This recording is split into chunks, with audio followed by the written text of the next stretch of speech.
Nako, ayan na nga. Oh, pakinggan pa natin. Ito, dito ka magtataka ha, mga kababayan. Bakit kailangan tumawag ni Romualdez kay Remulla? Tumawag. Ito, nauna itong ipi-play natin na ito. Nauna ito. Bago itong pambubudol na ito, ha? Bago itong pambubudol na ito, na ina-announce na kesyo kakasuhan daw si Hindi kasi tingnan ninyo yung mga announcement sa media. Parang ang dating talaga, talaga ba kakasuhan na si Romualdez? Ganun eh. Di ba? Alam naman natin, marami tayong kababayan na hindi nagkiklik. Basta yung headline lang ang binabasa. Pero pag titignan mo yung loob, wala pa. 6 na 9 na buwan pa. Ano ito, gaguhan? Gaguhan talaga eh, budol eh, 'di ba? Oh, pero nangyari yan, yung script na yan, tumawag muna si Romualdez kay Remulla. Ano ibig sabihin nun, mga kababayan? Yeah? Hindi kaya sinasabi ni Romualdez, ganito script natin ha. Basta okay lang yan. Sampahan nyo na ako para hindi masisi si Marcos. Pero alam mo na kung ano isasampan nyo.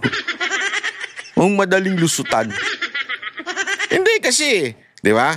Tapos magdidiwang yan. Isipin nyo 6 na 9 na buwan. Tapos magdidiwang yan. Sasabihin nila, tingnan nyo na, hindi na convict ng plunder si Romualdez. Di tagumpay. Ito'y nagpapatunay lamang na tayo ay talagang walang ninakaw mula sa Ghost Flood Control Project. Diba? Talagang wala akong ninakaw. At talagang ang budget para dyan ay talagang maayos kung pinatupad. Naks ang puta, ganyan. Tapos, tatakbong presidente. Gago! Ito. Play natin, ha? Tumawag daw noon si dating Speaker Martin Romualdez kay Ombudsman Boying Remulla para itanggi mga paratang sa kanya sa flood control scandal. Sa kabila niyan, posible pa rin daw maghain ng Ombudsman ng kaso laban kay Romualdez. Nasa frontline ng balitang yan si JC Cosigo. May siniwalat sa isang forum si Ombudsman Boying Remulla. Tumawag daw sa kanya noon si dating House Speaker Martin Romualdez matapos siyang masangkot sa flood control scandal. Itinanggi raw ni Romualdez ang mga akusasyon sa kanya. Kabrat ni Remulla si Romualdez sa fraternity at mayroon daw silang malapit na relasyon.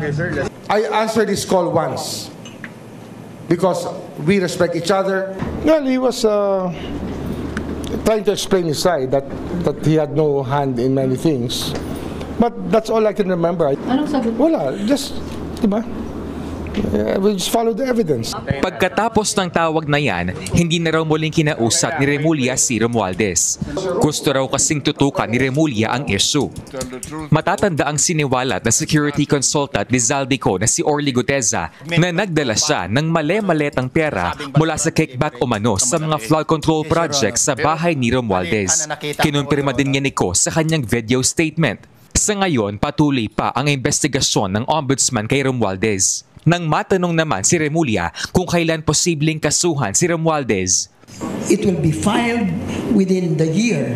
I mean, not this year, but at least in the next 6 months or 9 months. Oh, yes, ma'am. You think so? Yes, ma'am. I'll hold you to that. Yes, ma'am. I do not want to file a lousy case. I will never file a lousy case. I'm not that kind of person. I want things to be done properly. I want it to be documented. I want it to be solid. Una na ring sinabi ni Remulla na iimbestigahan din ng Ombudsman ang mga pangalang binanggit ni Ko sa video, kabilang si Pangulong Bongbong Marcos. The revelations are fresh and we're checking on everything. Hindi ko naman kinuha yung opisina to para magtakip para kahit kanino. I didn't get this office for that. Nitong Martes wala naniniwala sa'yo. ang unang kaso sa flood control scam laban kina Ko at mga opisyal ng DPWH Mimaropa at SunWest. Nagbabalita mula sa Frontline, JC Cosico, News 5. Mga kapatid, Ed Lingaw po. Alam mo, walang naniniwala sa inyo. Sa totoo lang po, walang naniniwala sa inyo. Makakala ninyo naniniwala sa inyo eh. Kami ang boses ng masa, hindi natatakot. katotohanan lang, di kami nalulunod. Walang bahid ng sismis, lahat ay totoo. Kahit sino ka pa, pag mali ka babanatan ka. Walang pinipili kulay, wala kaming kinikilingan. Basta para sa bayan, kami lalaban. Pagdama palakpakan, pag mali banatan. Di matitinag, di matatakot, para sa bayan tuloy ang sigaw. Sa harap ng kamera, walang halong takot. Mga baluktot, lahat kayo'y tutumba. Ang hustisya at totoo, yun lang ang mahalaga. Kahit sinong harang, di kami matitinag. Walang pinipiling kulay, wala kaming kinikilingan. Basta para sa bayan, kami lalaban. Pag tama palakpakan, pag mali banatan. Di matitinag, di matatakot, para sa bayan tuloy ang sigaw. Kung nasa tama ka, ikaw ay aming kasama. Pero pag mali ka, handa ka na bang mabasag? Banateros kami, walang inuuran, dahil bayan muna bago ang sarili.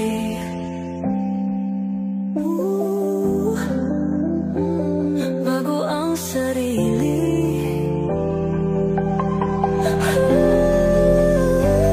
Pag tama palakpakan, pag mali banatan. Banateros ang sigaw, katotohanan ang laban.